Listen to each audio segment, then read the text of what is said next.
saat gedib kimsə mənə yoldaşımla 1 saat yaşasın, 1 saatı. İntihar ediyor. Olay görmür ki, o insan necədir, necə orada mənə təhkir edib tutuyor. Bəzi kadrları göstərmirlər. Onun sögüşləri, onun təhkirləri.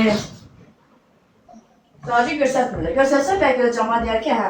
Rengini dəyişin, biraz qalsın, dərs açsın da dəyişən. Yayda sarı olsun, qışda qəhvə eləyirəm.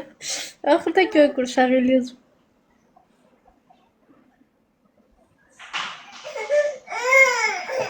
Salam, salam.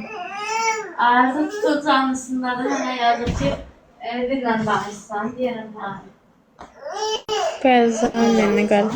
Yaxşıyam, siz yoxsunuz. Yox Rəfiqəm deyir, tutun canlısında da təzən danışmaya da işte mənə yazır ki birlə danışsan, deyirəm hə. Kim? Kim mənim canlılar? Arzu, sən danışsın. Salam əleykum. Qəmli qadınımıza dəqiq baxacaq. Hə, qəmli qadın bir yazmışdı odur. Şeydi, belə bir şeydi profil şəklində.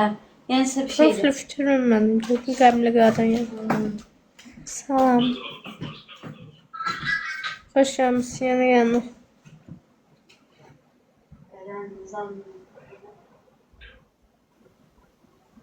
Necə başqa şeyləmiş.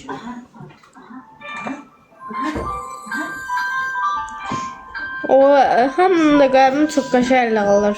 Əgər o əlinin yanında qalmayıbsa, deməli problem fərədsədir yoldaşında. Sənin da yoxdur.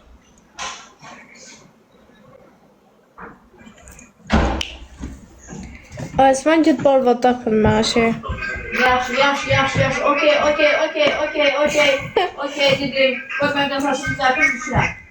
Gəlin buraya. Maşın gəlir. Hazırlaşın. Maşın deyir, kişi də bizim ötüb düşmə aşağı. Kişi aşağıda da. Eşdirəm. Əldə sus.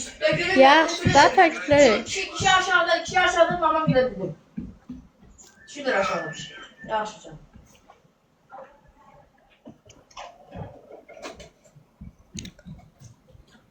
Saçımı yığmayıb. Yoxsa. Çox yaxşı. Salam, siz yaxşısınız. Elə ata sən qismət olsun, sən uşaqlarına qismət olsun. Bəli. Ürəyim oradan Məmzaq o kameradadır. Gedir, qəmli qadın. Hə, bu da qəmli qadın. Deyir, neçə gəlsin, maşın gəlir, indi gəlir. Deməli, çıxın, maşın gəlir, ATV-yə gedirək. Sağlanır, və yaxşı baxın. Gözlə bir dənə sən bu yana baxma.